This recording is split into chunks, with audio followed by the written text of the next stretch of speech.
30 साल से मैं गुरुजी से मैं परिचय भी है और उनको बहुत एडमायर करती हूँ, पर वो गुरुजी आज भी वैसे, हम डबल हो गए। और यही बात आदरणीय सुधांशु जी के लिए मुझे ध्यान है, राकेश गुप्ता जी यहाँ बैठे हैं। आप पीतमपुरा में हर वर्ष राम लखन हमारी रामलीला के भूमि पूजन पे आते थे, तब मैं गुरुजी डूसू की प्रेसिडेंट थी, और जैसे रामदेव जी आज है तब मैं उतनी होती थी। और मैं तब से देखती हूँ कि आपका जो शांत स्वभाव और चेहरे पे जो तेज रहता है, इतने वर्षों में ना कभी आपका शेड्यूल बदला कि हर वर्ष उस भूमि पूजन पे मैं वर्षों से आपको देखती आ रही हूँ। हम भी देखते देखते उम्र के अगले पड़ाव पे आगे, पर आप वैसे के वैसे हैं, और बहुत ही आपकी कृपा दिल्ली पे और दिल्ली वासियों पे रहती है। मैं सम्मान करना चाहूंगी परम आदरणीय स्वामी चिंतानंद स्वामी जी महाराज का, जिन्होंने अभी बहुत सुंदर कार्यक्रम यमुना आरती का किया, और मेरा जब वहां जाना हुआ तो मैं सच में अभिभूत हो गई कि आपका वो मिशन जो आप देश में यमुना जी को लेके कर रहे हैं बहुत ही सराहनीय है। प्रणाम करना चाहूंगी श्रद्धेय विजय कौशल जी महाराज को। आपका भी हमेशा आशीर्वाद हम सबको हमेशा मिला है। सुदर्शन चैनल के हमारे भाई सुरेश चौहान जी, आपको भी प्रणाम, और आदरणीय बापू जी महाराज, आपको भी शत शत प्रणाम करते हुए गुरुदेव गोविंद देव जी को कैसे मैं भूल सकती हूँ। ऐसी परम विभूतियां दिल्ली में आज इस भारत मंडपम का मंडप को सुशोभित कर रही हैं, ये मेरे लिए बहुत बहुत सम्मान का विषय है।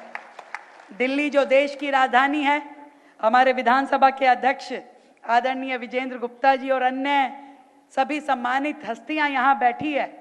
दिन बहुत ही सुंदर है। गुरुजी जन्मदिन का अवसर पर मैं कोई उपहार तो लाई नहीं,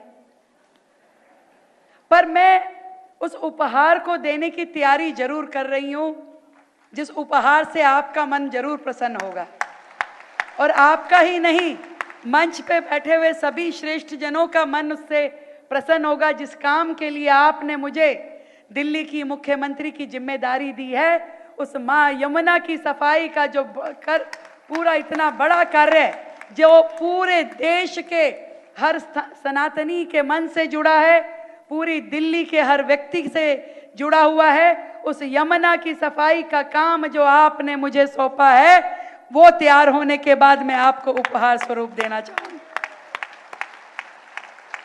जो विषय आपके मन के नजदीक है, गोवंश की रक्षा दिल्ली में हो, वो सड़कों पे यहां वहां घूमने के लिए मजबूर ना हो। जिस दिन वो काम पूरा होगा तो मैं मानूंगी कि मैंने आपके जन्मदिन का उपहार दिया। बहुत सारे काम है दिल्ली में करने लायक, जो काम आपने मुझे सौंपे, और मैं जब इस मंच पे आई तो ढेरों आशीर्वाद मुझे मिला। आप सबकी निगाहों में जो मेरे लिए प्रेम स्नेह है, जो मन में आशा और विश्वास है कि दिल्ली की तस्वीर अब बदलेगी, मैं आपको विश्वास दिलाती हूं कि आपकी ये बहन, आपकी ये बेटी, आपकी ये शिष्या जरूर दिल्ली के लिए सुंदर कार्य करेगी।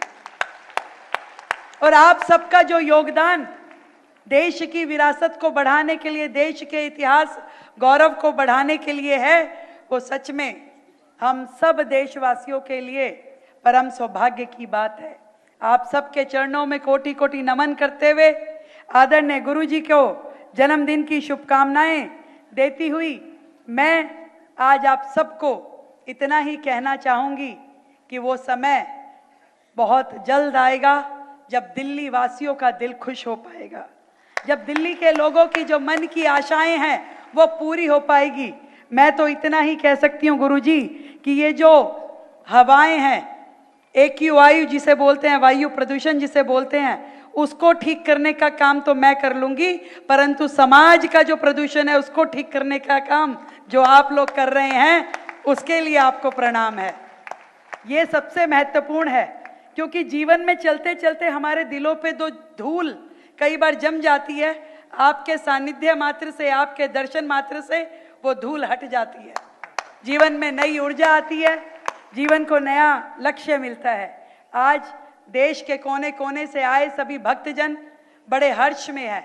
आपका जन्मोत्सव हम सब के लिए खुशी का अवसर है और सच में इस हॉल से जब हम निकले तो अपने लिए हम सब लोग गुरुजी को यही उपहार दे करके जाएं कि अपने लिए एक काम देश के नाम तय करके जाएं। तो इससे बढ़िया, इससे सुंदर उपहार गुरुजी के लिए कुछ हो नहीं सकता। इतने सुंदर गुरुकुल खुल रहे हैं, इतनी सारी गौशालाएं गुरुजी के माध्यम से चल रही है।